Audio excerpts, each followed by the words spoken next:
Dans cette vidéo, je vais vous expliquer comment faire du chanfreinage avec l'outil à ranurer. On a un exemple ici. On a des chanfreins à l'intérieur de la rainure et une à l'arrière juste avant le tronçonnage.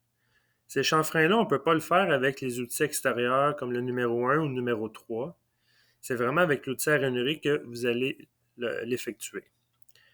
Il y a quelques petits concepts qu'il faut comprendre quand on veut calculer les coordonnées. J'ai fait un dessin plus clair comme ça ici. Pour commencer, l'outil à rainurer, c'est l'espèce de rectangle qui est ici. Et quand on fait un montage sur la machine, l'outil à rainurer, il y a un coin de référence. C'est comme un outil extérieur, mettons le numéro 1 qui est pour le dégrossissage. La référence pour le XY, ça va être le nez de la plaquette, qui se trouve être finalement dans le rayon de la plaquette. Pour un outil à rainurer, ça va être le point qui est en bas à gauche.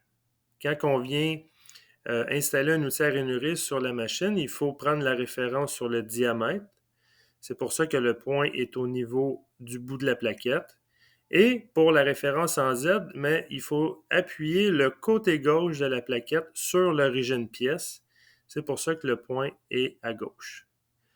En sachant ça, on va être capable de calculer nos différentes coordonnées. Pour l'exemple que je vais faire le chanfrein à gauche de la rainure et le chanfrein à droite. Pour le dernier, vous allez le calculer vous-même. On va commencer par le plus simple. En sachant que la référence est en bas à gauche de ma plaquette, quand je vais faire mon chanfrein à gauche, ici, bien, je vais calculer mon point de départ, qui est le P10, et mon point d'arrivée, qui est le P11. Tandis que celui de droite, c'est que le point de référence est ici, et non à droite. Ce qui fait que je vais devoir calculer la largeur de mon outil à rainurer. Mais ça, on va le voir tout à l'heure. Pour comprendre comment faire un chanfrein, ce qu'on va faire, là, j'ai fait un dessin, je vais l'agrandir. Je dois faire parcourir mon outil à rainurer de ce point-là et je dois descendre à 45 degrés jusqu'à ce point ici qui est le P11.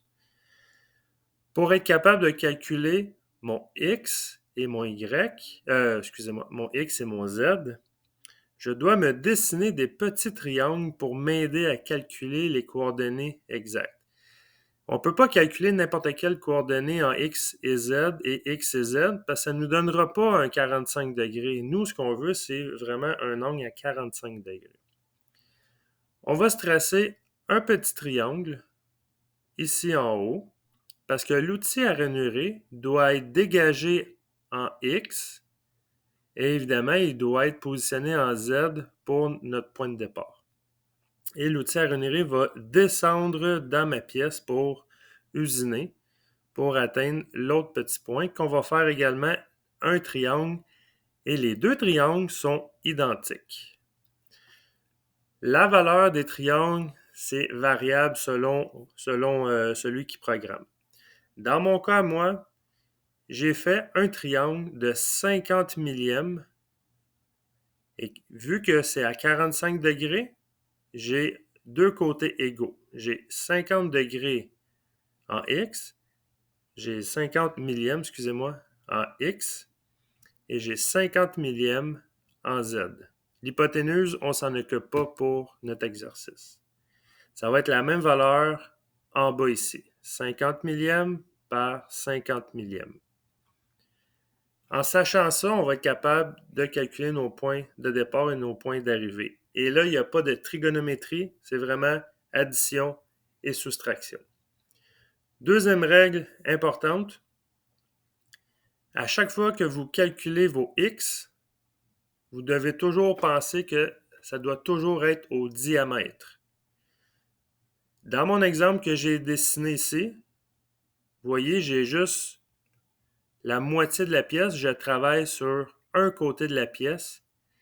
Il ne faut pas oublier qu'on travaille au rayon présentement dans nos calculs. mais que la réponse en X doit être toujours au diamètre. On va devoir calculer 2 fois le rayon pour trouver les diamètres, mais ça, on va le voir tout à l'heure. On commence. Je veux trouver mon point de départ ici. Je vais commencer par mon X. Mon X, je connais mon diamètre de 1 pouce 450 qui est ici. Je vais calculer 1 pouce 450 plus 50 millièmes. Mais là, on travaille au rayon. Alors, il faut faire 2 fois 50 millièmes. Je vais sortir la calculatrice. 1 pouce 450 plus 50 millièmes plus 50 millièmes de l'autre côté de la pièce parce que ma réponse doit toujours être au diamètre. Ce qui me donne 1 pouce 550. Ensuite, le Z. Le Z, je connais. Là, vous pouvez vous référer à votre plan, mais la valeur qui est ici, c'est 725 millièmes. Je l'ai écrite juste ici. Mon Z est à 725 millièmes en négatif. Je dois, pour trouver mon Z de mon point 10, je dois faire 725 plus la valeur de mon rayon. La valeur de mon rayon, il est écrit ici, c'est du 30 millième. 725, je vais sortir la calculatrice.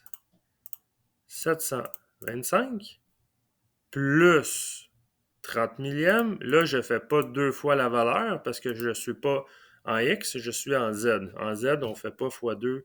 On ne travaille pas au rayon en Z. Là. Je recommence. 725 plus 30 millièmes plus 50 millièmes. Ça donne 805 millièmes en négatif. Dans mon programme, je vais vous le montrer ici.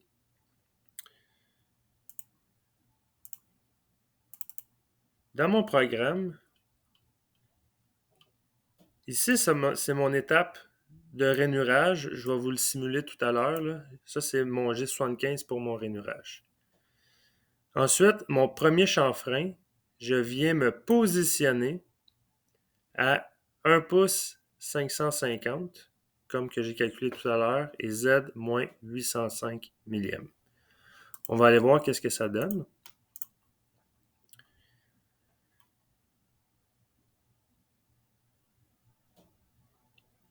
Ici, je vais vous montrer le programme en même temps. Ça, c'est mon étape de rainurage de ma grosse rainure. Ensuite, j'ai dégagé à 1 pouce 600 et je viens me positionner à mon point de départ pour faire mon chanfrein. Si je continue comme ça, là, je suis positionné exactement ici. Et là, je dois descendre en G01 pour faire mon chanfrein. On va calculer le P11. Le P11, ça va être dans le même principe. Mon X, j'ai 1 pouce 450. Je dois aller jusqu'à mon point qui est là. 1 pouce 450 moins 30 millièmes, mais là, on est en X. On travaille au rayon présentement. On doit faire 2 fois les valeurs qu'on va trouver. 1 pouce 450 moins 2 fois la valeur du chanfrein, qui se trouve être 60, moins 2 fois la valeur de mon petit triangle de 50 millièmes, ce qui veut dire 100 millièmes au diamètre, moins 100 millièmes, ce qui va me donner 1 pouce 290 en X. Pour le Z, j'ai 725. Je dois enlever la valeur de 50 millièmes pour trouver mon point. 725 moins 50 millièmes, ça me donne moins 675 millièmes. Je vais aller voir dans mon programme. C'est ce que j'ai écrit. En G01, X 1 pouce 290, Z moins 675 millièmes. On va aller le simuler pour voir qu'est-ce que ça donne. Là, je vais faire suivant. Vous allez voir, ça va descendre. Touc, comme ça ici. Et cette position-là, c'est ce que je viens de calculer.